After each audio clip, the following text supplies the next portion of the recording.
All right. Good afternoon, everybody. My name is Jason Flame, and welcome to the Master Motivation Show. Today, we are joined by Mr. Carmen Mormino. And Carmen Mormino is one of the most successful real estate agents here in Southern California, committing to making great things happen.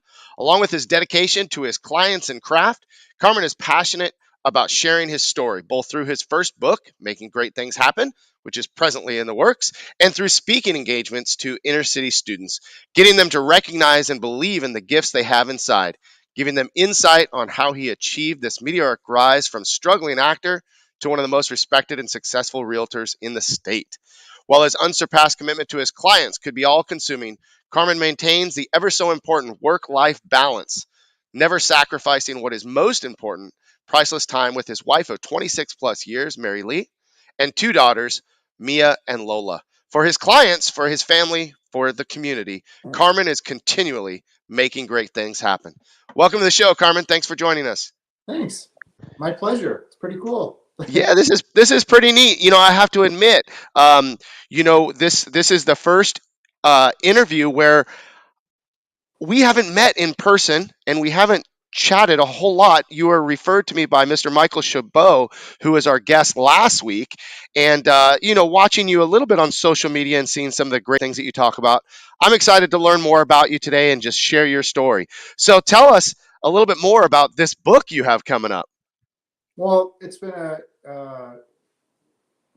just been a fascinating couple of years for me. I've always been on a path of you know improving myself and learning about myself and all the good stuff we read and learn and listen to. But January of 2020 was a definitely an aha moment, a turning point, which I could share. Um, and what I've experienced this past couple of years has been just so eye opening. And I'm like, there's a quote that I love that, I've never seen a U-Haul following a hearse. So it's like, I can't take this stuff with me. So I just want to share it with as many people as I can, because yes, I'm blessed to do real estate and so fortunate to do that. But and I don't want to sound corny, but my passion is just sharing as much as I can and just making a difference to people. Really, that's it. And where does that come from? What experiences in your life make you want to share with other people? And was there someone that maybe shared with you or helped mentor you? Yeah. Um, I'm so fortunate to have the parents I have. My mom is still with us. My dad, October 3rd, 2017.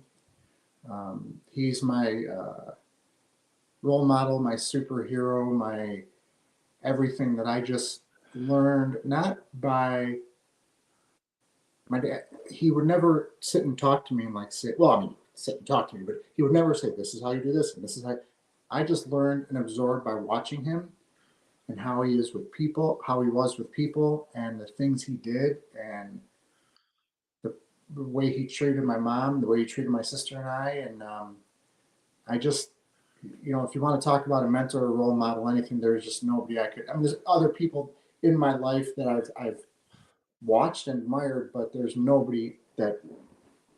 And I've learned so much more about my dad the past now going on 4 years, as far as uh, what I've come to understand and realized, which I didn't realize then. So Mhm. he's my we could spend the whole hour and then some talking about him, but yeah, he's my Superman. Yeah. That's great. That's great. As a father myself, I often ask myself, and it's hard not to talk about it a little bit. But last night with the Oscars, right? Will Smith's got a son too, and what would I have done? And I ask myself often in situations, what what would I want my son see that I do? How would I want my son see that I? And you talk about watching your father, maybe not having those real deep sit down conversations, but watching him along his life and learning from him. But feel free to talk a little bit more about him and talk about his mentorship to you. And when I say like we didn't have deep conversations, and I used to hate when I would hear people say, "Oh, my mom or my dad is my best friend." I'm like, "No, it's your dad. It's not your best friend." My dad was my best friend. Like, like we were, just Our favorite thing is if we were driving somewhere, he's like, "You want to get an ice cream cone?" We go get an ice cream cone. Doesn't matter what time of the day or night it was. Like we would do silly things like that, or go to the mall and just like whatever. But we just had a depth far beyond the father son talks, although there was a lot of them. And one thing I learned about my dad, which I've come to realize, we would always say my dad would do everything for his family first and do everything for his friends first and do it. What I've realized the past couple years, and we'll get into the past couple years, but what I've learned is my dad did everything for himself first. What that meant to him was doing things for his family, doing things for his friends, doing things for people that needed him, getting this person out of jail. One person got fired. And these are the things we learned the night before his funeral. One person lost his job, and my dad went to the boss of that company and said, hire this guy back. You don't know what, like just doing things. Somebody who needed a car. My dad would never want the recognition, never wanted the credit. Like he would just, he could, my cousin said he collected people, is what he did. He just collected people by his presence and by his generosity to just give the guidance. And I went to an open house about 6 months ago, and the agent there said, "Oh my God, how's your dad?" I was like, "How do you know my dad?" She goes, "You came into my open house about 6 years ago, and I've never met anybody like your dad." And I was like, "What?" So that's just the presence he had. Wasn't a big guy, like 5'9", 5'10", but anybody who came in his path, So I just learned from that and watching him. Here's a quick story. My dad was in the construction, trucking business, and dealt with a lot of scrap metal. And there was a scrap metal convention in Vegas. They have one every year. I'll never forget this. My wife and I went, and my mom and dad were there, my sister and brother-in-law. And anyhow, they were all getting ready. My dad's like, "Come on, let's go down to it was the opening night of the convention, right? Thousands of people in Mandalay Bay in the convention center. Thousands. We walked into this room, and I swear to you, the entire energy of the room shifted, and it was almost like the thousands of people went, "Oh, Carmen's here," meaning my dad. I'm named after him. But that's the presence he had. But he didn't try. That was the thing. He didn't try. He didn't, So, and I'm fortunate that I've just, inherited this from him. And Right. like I said, when everything happened in October of 2017, um, he wore a size 10 shoe, and I wore a 9.5. So I could step into his shoes. I'll never fill them. I won't fill his shoes, but I could do my best to come close. So that's my Well, dad. yeah, that's great to learn a little bit about your dad, and it tells a little bit about you as a person as well. First of all, I want to thank everybody that's watching, by the way, and just remind you that if you guys have questions or anything comes up, you have comments, please throw those questions in the comments. And I know that we've got Joy Vincioni watching, and John Hackelman is watching. Mr. Hackelman, I'm not sure what your question is. It says slaps question mark. Not Oh, sure if that was back in reference to the Will Smith incident last night or something else. you know, But here- here's the thing. Just because you brought it up, and now it's like the hot topic, and I get it. right, When I first saw that happen, we weren't watching it live. I was like, "What the was he? What was that?" Now, then I thought, if somebody in my wife had breast cancer years ago, and she was bald. My daughters have been through stuff, and if somebody made fun, let's just say, of my wife being bald, I would not have reacted too kindly. Now, that being said, could it have been handled different? Absolutely. Just, but in that moment, now I'm not defending violence and slapping somebody, but in that moment, I can honestly say, and I'm not saying it was right, but I don't know what I would have done in that moment because, I don't know. right. So, you know, I I know it's just this thing where we could probably have a whole conversation debate on what could have, should have, what we would have done. Who knows what we would have done in the moment? But quite honestly, for me, coming from a professional wrestling background, I think it's all a work. But Let's move on from that, and we Yeah. may have some more questions about you, which is what this show is all about. And so you talked about over the last couple years. You mentioned that over the last couple years, some things have changed, some things have gone on. You've had some experience.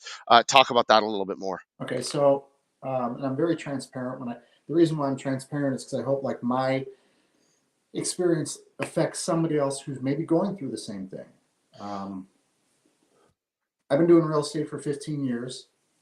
I got in 2007 at like the worst conceivable time to get. I didn't know any better. Right. I was, as you mentioned earlier, I was pursuing an acting career and I was working a decent amount, but not where I was comfortable supporting my wife and girls on my next acting job. So I had three people in the course of 2 weeks suggest I get into real estate. And the first one, I was like, I'm an actor. You're crazy. You know, and the second one, I was like, well, that's pretty crazy. You know, somebody else said that, but I'm an actor. And the third time, I was just like, okay, I hear you.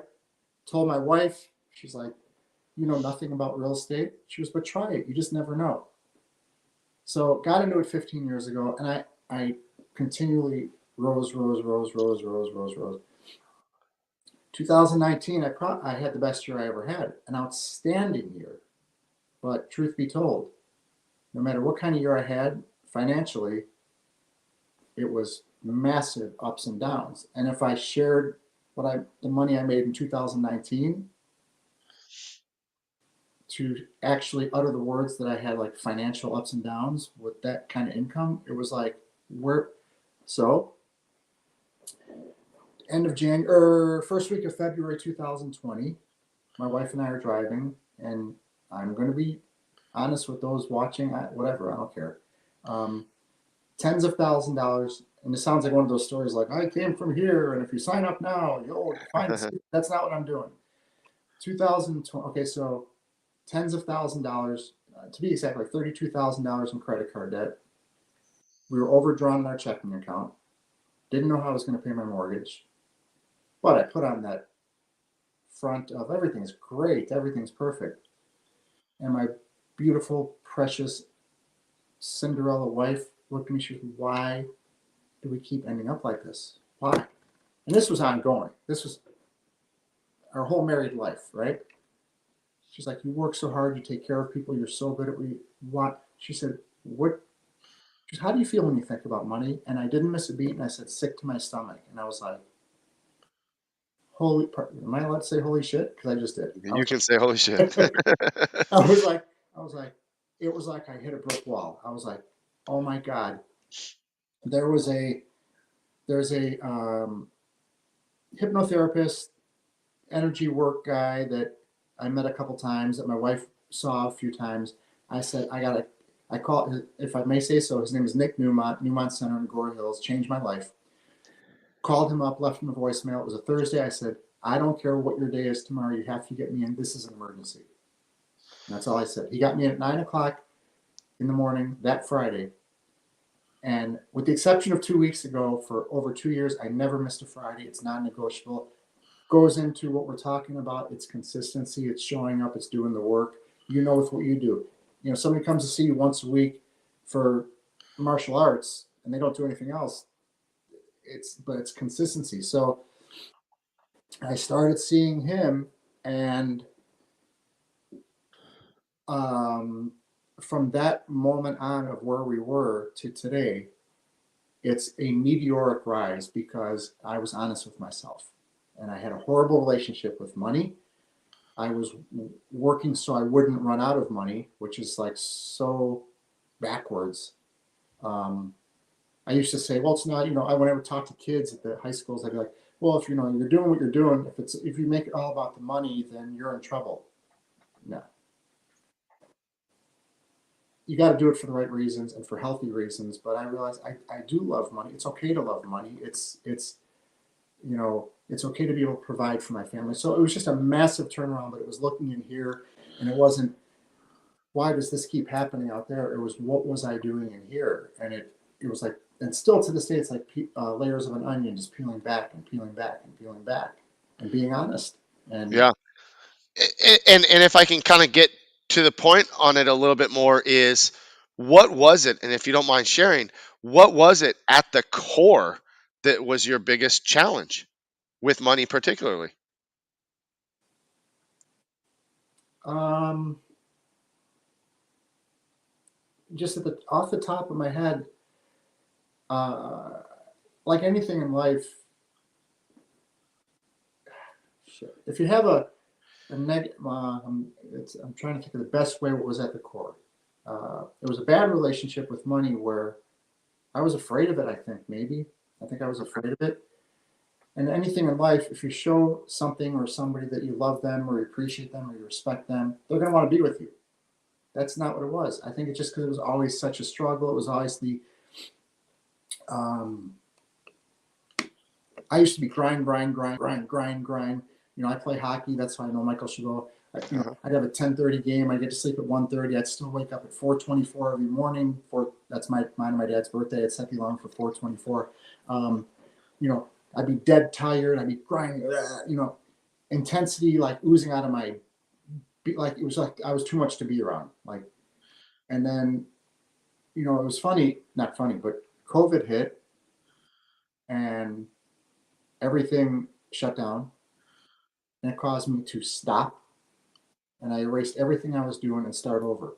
And again, it was at the time it was every Friday being on Zoom calls or FaceTime with Nick Newmont. But you know what? I think I'm having a hard time answering what was at the core of my relationship with money, because it seems like a past lifetime. Mm. Like I can't even like, and it was also, oh wow, it was like I was always the perfect child, or looked at as the perfect one. Growing up, and oh, our son, right? So I've always was trying to be perfect, trying to please everybody else, trying to get approval, trying to be perfect. How old are your kids? 20 and 17. Okay. Oh my God. So my girls are 22 and 19. One of the pivotal moments that was really groundbreaking was as I was doing the hypnotherapy and energy work and learning about myself. And I was saying about, I was talking to my wife, and I said something about being imperfect. And she was like, our girls need to hear you say that. And I was like, what? She said, they look at you like you got it all together.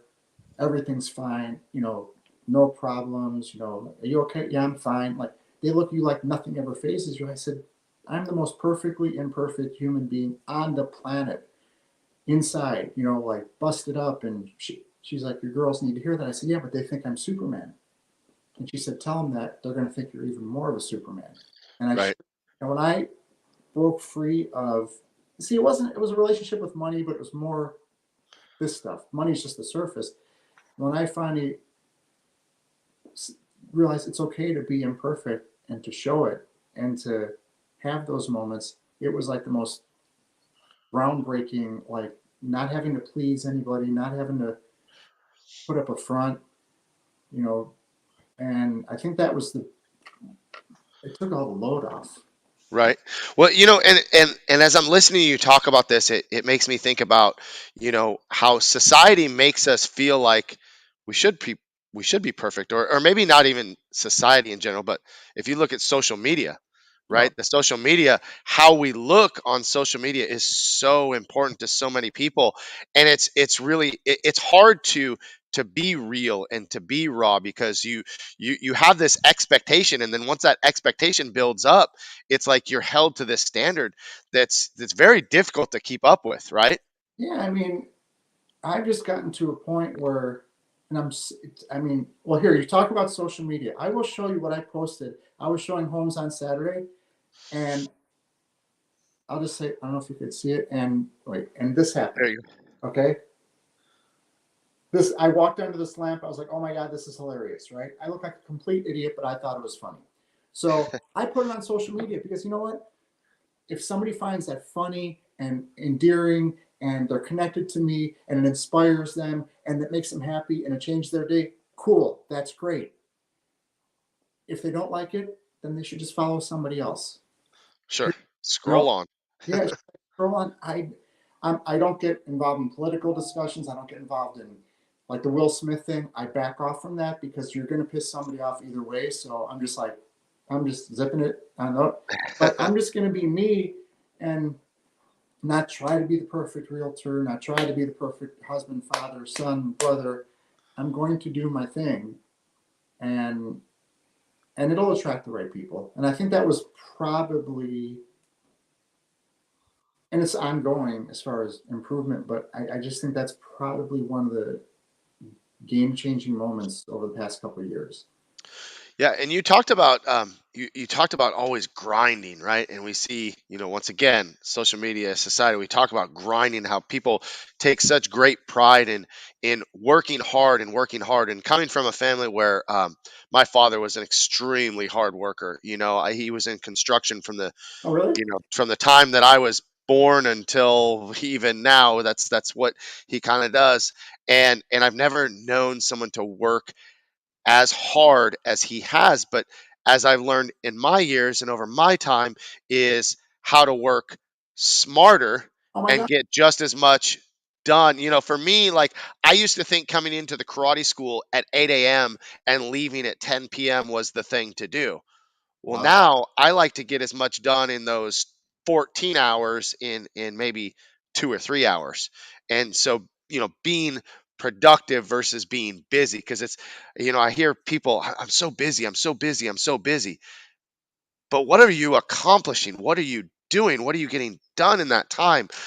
Talk about that a little bit in your experience with the grind, as people like to say, and how you've learned to maximize your time, or better use your time to get more done. Well, like one thing you said about your dad, it's funny because my dad was in construction. My dad, we lived in the suburbs of Chicago. My dad's office was in Gary, Indiana. It was 70 miles each way. He did that for 42 years, driving back and forth. And I'm not talking about sunny and 72 degrees. I'm talking like at night, um, if he would say, the forecast was, 8 inches of snow overnight and wind chill of 20 below, he'd say, screw it, I'm not going to work.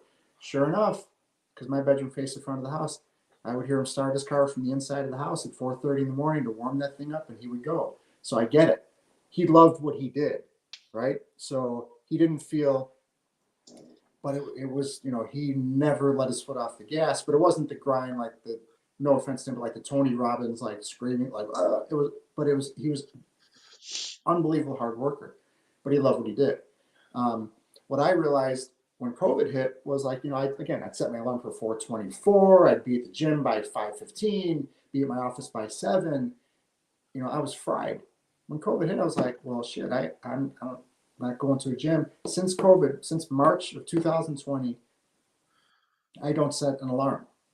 I open my eyes when I'm ready to wake up, which is usually about 6 o'clock, 5:30. That's just my natural body clock.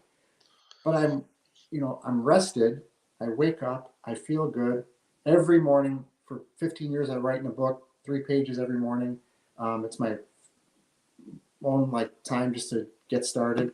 But I've just learned, like you said, I work so much smarter now. Another big game changing thing this past couple of years is every night before I go to sleep, I said, because you said about working smarter and what have you accomplished? Every night before I go to sleep, and this is huge, especially with what I do, is I set my clock, my schedule for the next day, right? Um, every single thing I do, I have a schedule. I leave little gaps, 15-minute gaps here and there to catch up or whatever.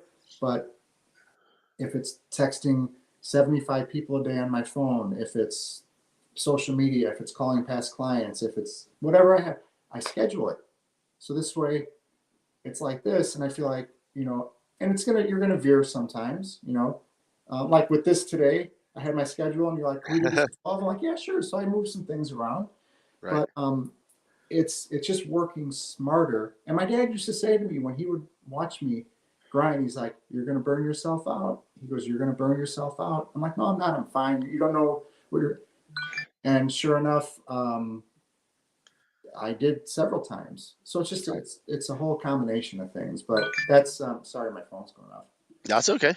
No, I absolutely agree. I have to write everything down, and sometimes, you know, I I won't go to sleep until I have my list the same way you do, and I check my schedule. And because when you're involved in multiple things, because not only do I have the martial arts school, but I have a couple other things that I'm working on, and it's our brain can't function everything out here. So to put it on a list and to put it in a calendar just kind of streamlines it. And I have checklists for just about every procedure that I have, just to make sure that I'm not doing it by memory. I'm doing it by a system. And that way I can also train my staff or anybody that works with me to do the same thing, to make sure that they're as efficient as possible. Yeah, and it's keeping it simple. It's just like there's an agent in my office. She's very sweet, and she's been doing it for a while. She's like,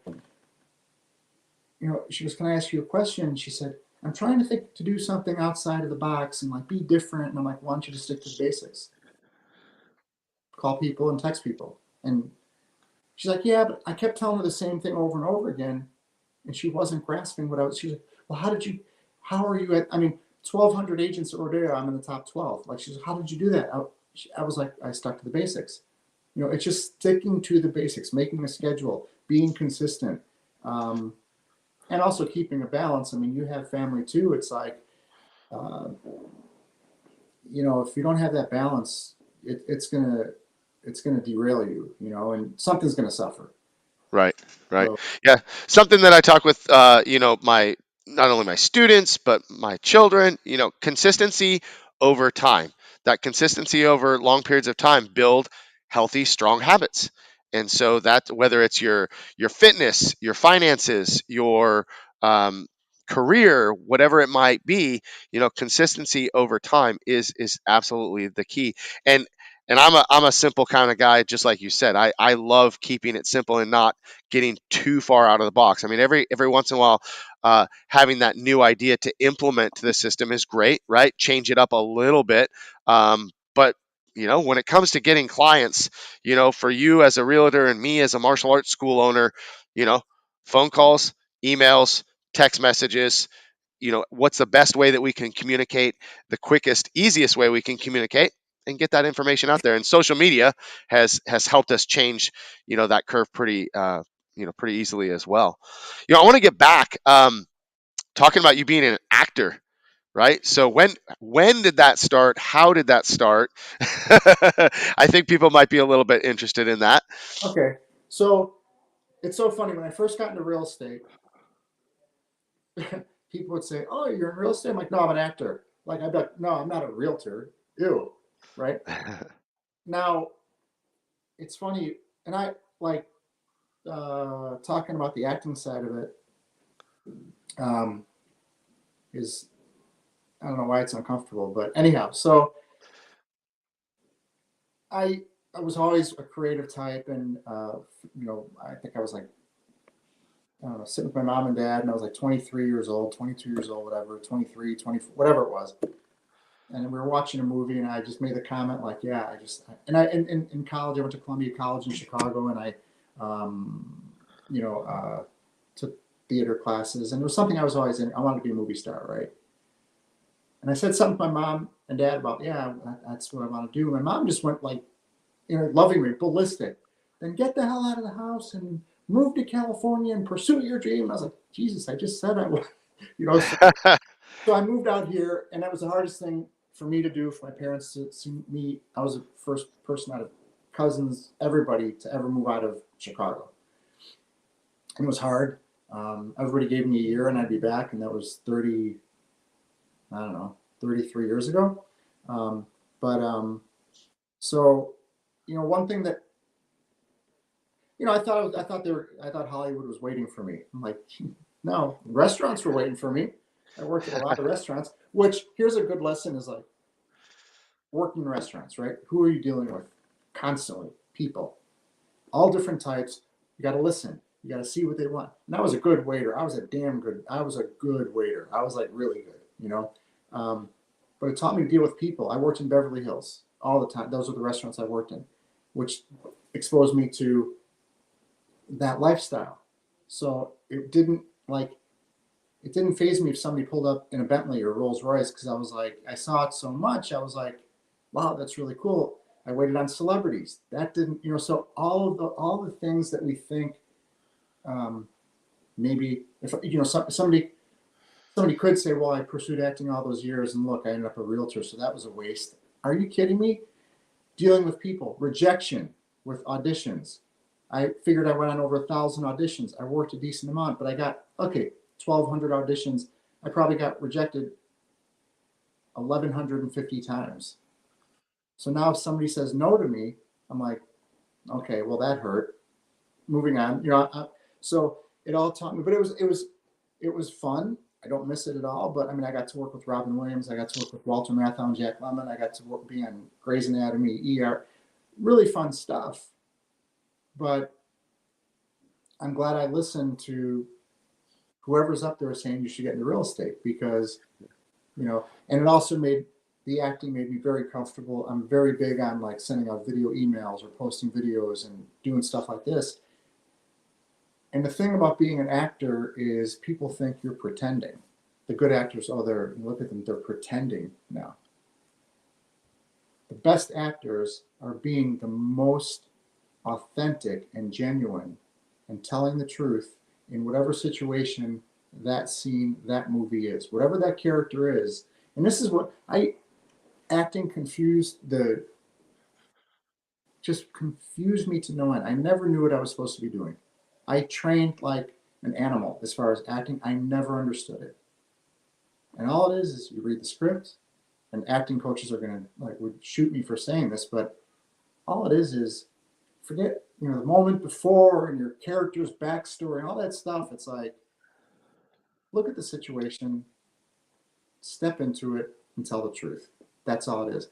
Fun fact: last job I booked was that show about the assassination of Gianni Versace, right?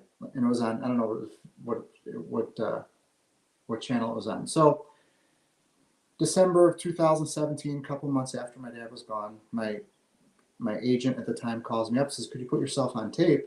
I have an audition for you. And I was getting like very few auditions. I'm like, yeah. He's like, it's the priest at Gianni Versace's funeral giving the eulogy.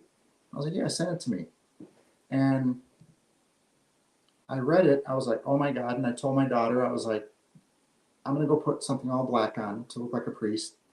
I need you to film me. And the lines were something like, the death of Gianni Versace is felt throughout the world. He leaves behind his family who idolized him, his wife, his son. And I was like, oh my God, I'm just going to talk about my dad. Did put myself on tape, booked it, got to the set. The director came up to me. He said, I've been looking forward to meeting you. I was like, why? He goes, we've seen thousands of audition tapes. He said, I've been doing this for 30 years. He said, I don't know what you did on that tape, but it was magic. I said, I just told the truth. So, right.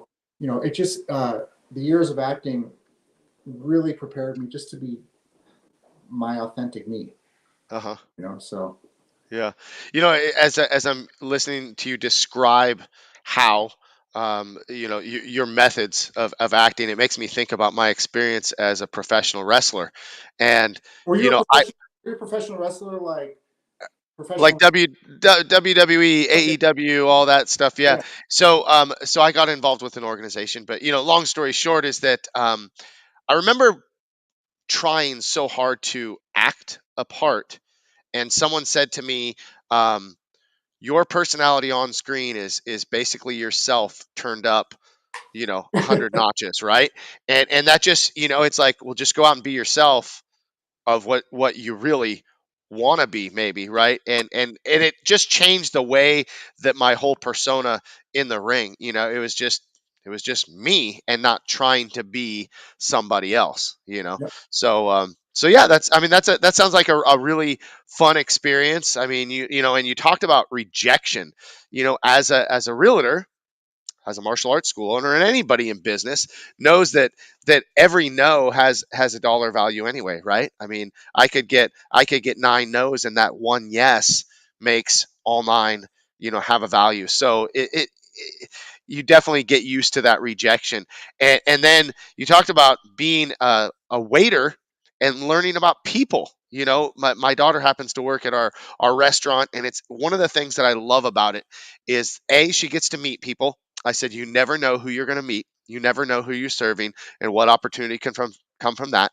Number two, you're dealing with so many different personalities, and you learn how to, you know, I don't want to say morph your own personality, but you kind of match, when someone's being loud, we match that loudness. When someone is being a little more quiet, you learn how to bring your tone down.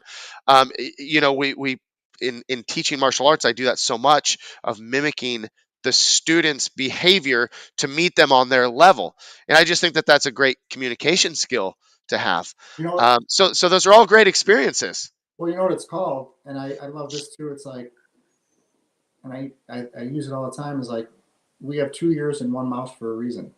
Just listen, listen, see who's in front of you. I have a client.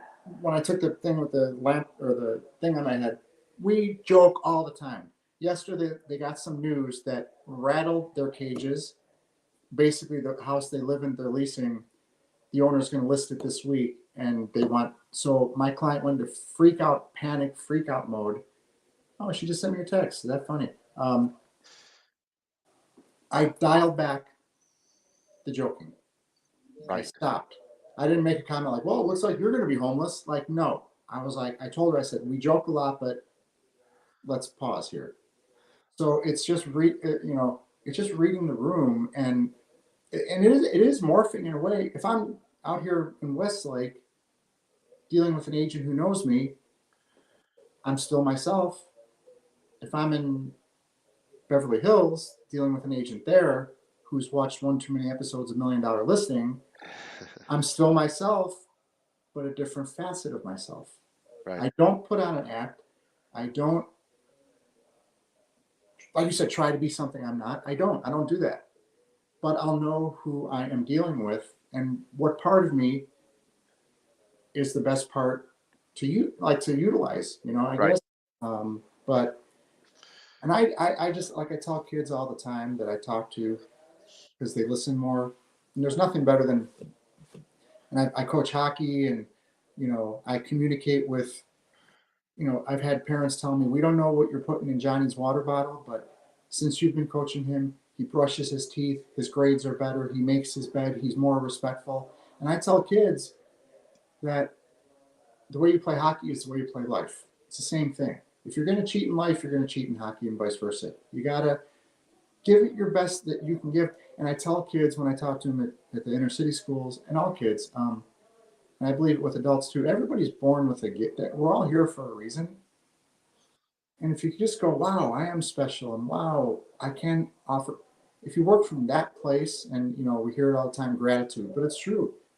Today it's raining out. One of my clients is complaining. I'm like, well, I call it liquid sunshine, is what I call it, because it's watering the flowers, and my flowers are going to be beautiful. So it's just being your authentic self. But if you got to get to that point of doing so and trusting it, and it's my wife and I were having a talk this morning, um, and we're just simple. We don't stir up shit. Like we appreciate life, and she goes to the Newmont Center. Our girls do, and we don't like stir up stuff. We're just like, we just appreciate life.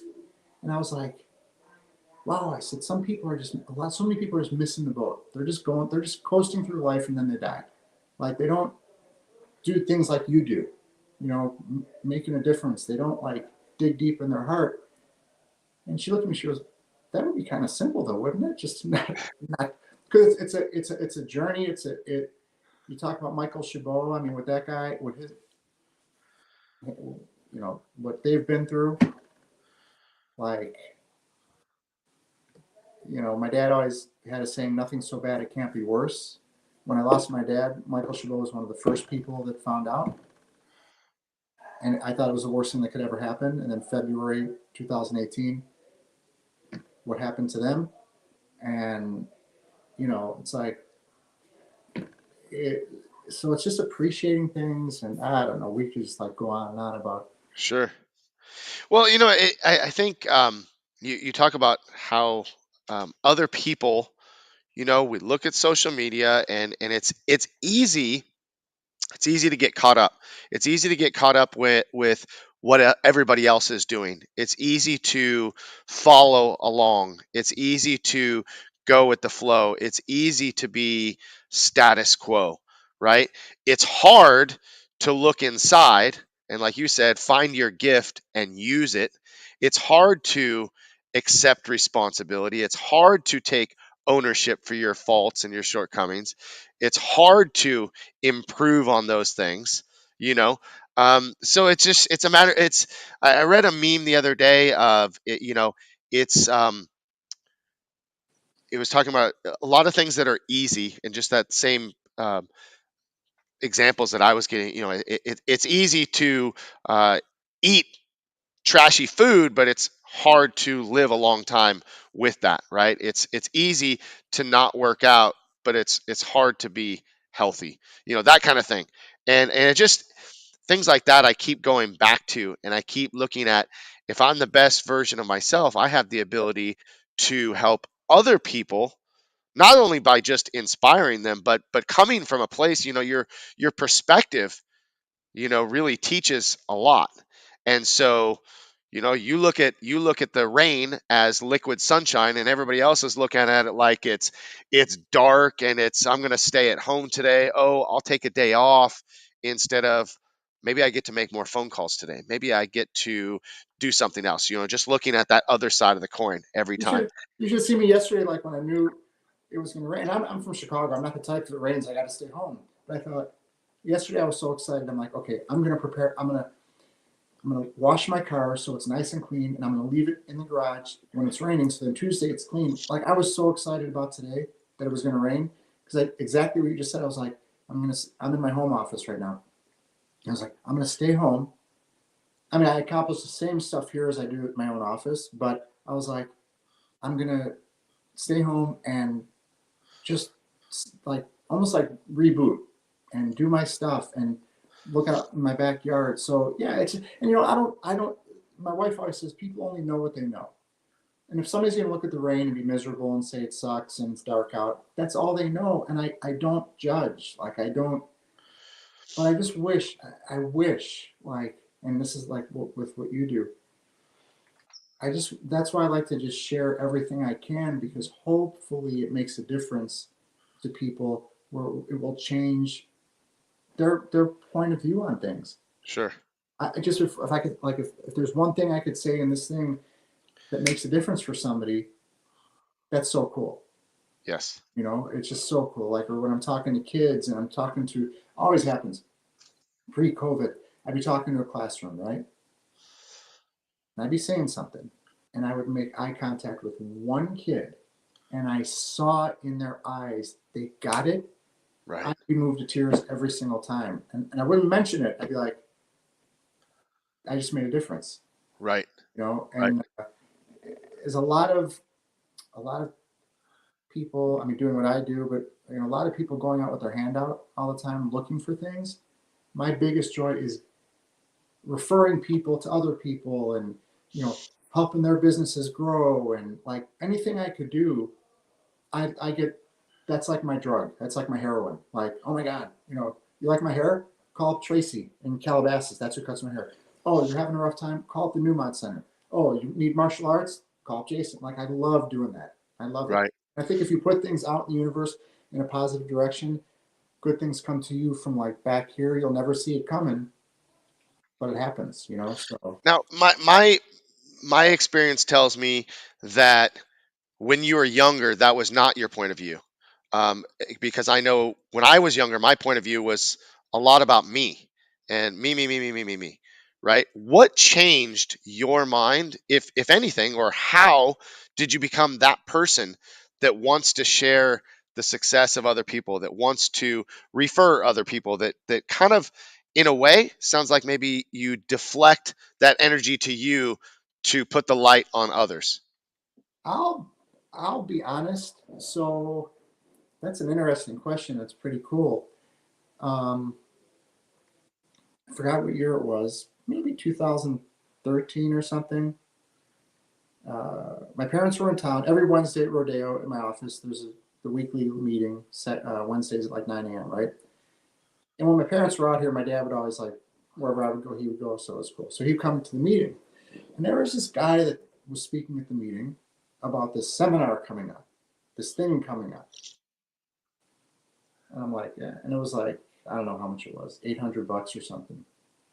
And my dad's like old school Italian, Chicago, like doesn't trust anybody. Everything's full of shit. Like, just they're all just trying to make money and whatever. My dad, we're listening to this guy. My dad and I couldn't spend $800 on something. And he was like, he hands me his credit card. He goes, "You're going to that thing." I'm like, "I'm not going to that." He goes, "Shut your mouth." He was saying out of love. He's like, "Shut your mouth. You're going to that." And love him or not, doesn't matter. It was a Tony Robbins seminar, right? Huh. And people love him, they don't, whatever. But so I went to the seminar, and the last day of the seminar, or the second to last day, there's this it's like the big pinnacle, blah, craziness. And he puts you through this thing, and there was like 5,000 people there. And at one point, everybody's like screaming, doing their whole thing, and 5,000 people. But there was one guy that was standing on his chair facing the audience, and it was me. And I was just going berserk. And all of a sudden, like, these people, those people, they're all starting to look at me. I mean, I wasn't upstaging Tony Robbins, but I was like, oh my God, I'm making a difference to these people, And then I went to another one of his seminars a couple of years later, and the same thing happened. And it hit me like, I want to really work with kids. I want to work with people. I can see myself doing this for people. And I think that was, growing up, I was never, or maybe maybe I always had all the attention. Maybe in my, wow, this is like a therapy session. Maybe in my effort to be perfect or live up to that expectation, which is not a joyride, I'll tell you that much. But in an effort to always live up to that, I was always paying attention to me. But those moments shifted. There's just no greater feeling than giving. Like, and I've always been I was always a good kid. Like, I always had a heart. Like, I never did any harm to nobody. I never, I was the recipient of a lot of whatever judgment in a big way. But then again, I always say what you see in others is sometimes yourself reflecting back at you. So I think the judgment I thought was coming at me was really just myself judging myself. So, Right. But for anybody who doesn't make a practice of giving in any way, try it once and see how it feels, and let me know how that goes, because it's the best. I, I share that sentiment with you as well, and I just challenged our community at an event the other day. I said, just start with one thing. It could be one simple thing, get involved and give and find out what that feeling is like, and you'll absolutely want to do it more, because when you see the recipient of the recipient of something that you've been able to provide, whether it be a donation, a pat on the back. For me, it's giving a belt or a stripe, an award, or even just my time. That that's not only a powerful thing to that person, but a memory that they'll share and hopefully share with others in the way that they'll return the favor as well. Yeah, and I mean, the thing with real estate too is I didn't realize it at the time, but oh my God, like the fact that I helped somebody find a home for their family or sell their home and get a great whatever, that's a big, and I've always treated it as such. It's a big deal, and that's a pretty big form of giving. But on the flip side, I went to a restaurant. I go to Made in Italy here in Thousand Oaks. Great Italian restaurant. Shameless plug, but it's great. This older couple and a like college age kid are sitting there, and he mentioned Chicago a couple times. I was like, okay, what's the deal with Chicago? He's like, well, I go to DePaul. We started talking. And I said, well, do you have family out there? He's like, I don't know anybody out there. I just, I've only been there a few months. I said, what's your number? He's like, what? I said, I'm going to text you my information. And this is where my dad definitely is like working with me here. Like I said, if you ever need anything in Chicago, if your car breaks down, if you're stranded, if you want a good restaurant, if blah, blah, blah, blah, blah, blah, I said, just call me. And the grandparents were like, really? They're like, this makes us feel so good that we don't have to worry about it. And I said, look, I'm from Chicago. So, and it's just even the, yes, helping somebody find a home is a big deal. But even though I love doing little things like that because it lit up. And then as I was leaving, I told the server, I gave him my card. I was like, not my business card. I paid for a dessert for them, this big, huge dessert calzone. And I sent him a dessert. I didn't leave my name. I mean, I didn't, I didn't want to be contacted or recognized. But then the grandmother found me on Facebook, sent me a message on Facebook. So it's like, but it's just, I made their day. The grandparents have peace of mind. The kid, has peace of mind. Sure. So it feels good, you know. Right. Well, random acts of kindness can go a long way. That's for sure. And we just hope that people continue to pay it forward as well, right? So that's the inspiration. Well, we got about 5 minutes left, and I do want to touch a little bit more on your book, Making Great Things Happen. How did you decide to write a book? When did that get started? Because, okay, so this is cool. Wait. Oh, shit, my battery's going to die. Never mind. Can't do it. I was going to show. I have a cabinet of all my books that all my journals, like literally more than 15 years, probably 20 years or so. Every morning, 3 pages I write. Wow. And I've never, ever, ever, ever, ever gone back and read any of them because I just write. It's like, I don't know if you remember the Ouija boards that used to be like, you put your hand on the thing. In the morning, a pen is placed in my hand and I put it on the page. I don't plan anything. I just write. And I Right. questions, answers come out. It's the coolest thing ever. Again, to bring them up, my dad would always say, you should write a book. You should write a book. You should write a book. But I was never in a place to. When I used to speak to kids prior to COVID and prior to this past couple of years, I thought I knew what I was talking about, but I didn't. Like I was a little bit off. So it's just come to a time when it's like it's time because I want to share what I've learned on a broad scale. I want the book to be published. I want speaking engagements for my book. I just want to see that I make a difference, and that's how it took place. And it's a, I've never done it before. So I don't know if there's a right way or a wrong way, but I'm working on it and making great things happen. I just felt was like, it's not a title like, how to make money or how to be successful in real estate. It's just making great things happen because that's what I want to do. I just want to make great things happen. I don't know what that means. If it's a dessert at a restaurant, if it's whatever, somebody watching this, and I know that's what I'm capable of, is making great things happen every single day. And while I'm not sleeping, I make sure that whatever I'm doing in any given moment, it's something that's going to add to that, So that's how the idea came up. I don't know what to do with it, but hopefully something good. I know, Well, it's hopefully it's trusting it that something good will come out of this, and not for worrying sure. about it, For sure. Yeah, well, I mean, it's like you said, it's like this interview here. If one person takes something away from it that helps them, have a better day, it helps them make great things happen. It helps inspire them to look at things from a different perspective or a different point of view. I mean, that's worth it in and of itself, right there, right? And writing a book. It sounds like this book is a lot about you being able to put your thoughts and your experiences to paper, and those pages will get read. I mean, I'll look forward to reading it, so Yeah. get it out there quick. Well, it's not. I know we only have a couple minutes, but it's not about this is what you should do. This is what you should do, and then you should do this. No, it's just like this is what I did. I don't know. It seems to have worked. Um, the owner of Rodeo Realty, since COVID hit, every single day, 7 days a week at 9 a.m. he had a Zoom call for all 1,200 agents. Right? I did, and I was like the poster child of doing things consistently and the results. Last 2 Wednesdays ago, there was an award ceremony at Rodeo. I received top honor. It was such an honor. I was like, holy shit, I can't believe this is happening. I could believe it, but it was like, wow.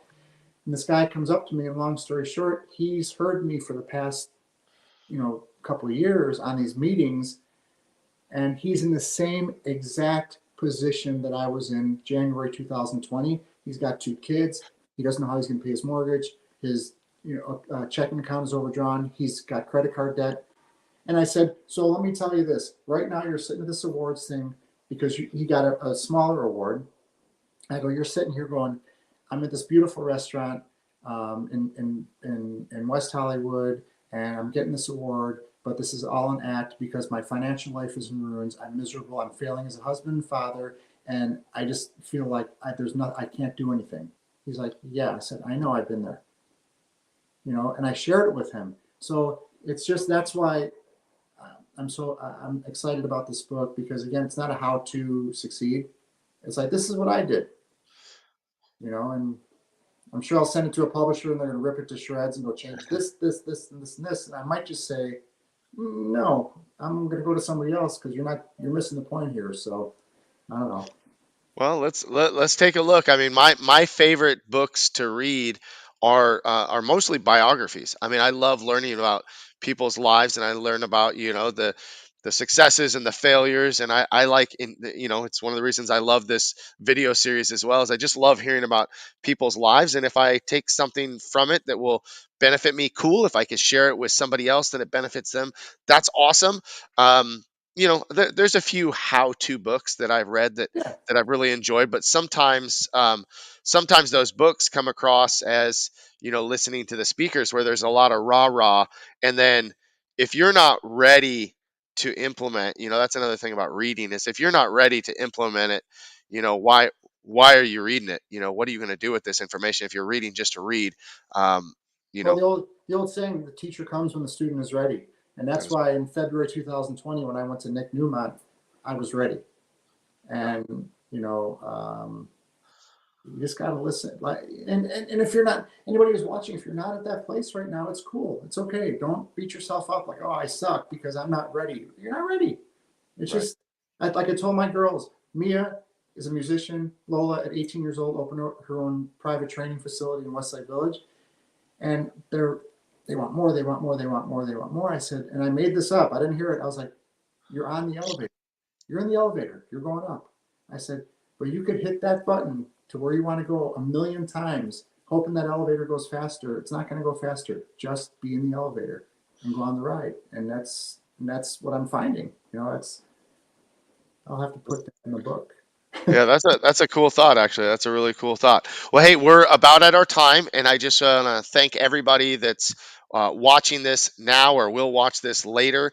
Please feel free to share this video and let more people hear about Carmen's story, and hopefully it inspires them to make great things happen. And we're looking forward to reading your book when it comes out. Just want to remind everybody that coming up over the next few weeks in April, we have Mr. Stephen Reinstein coming up, Stephen Oliver, Dave Wheaton, Solomon Brenner.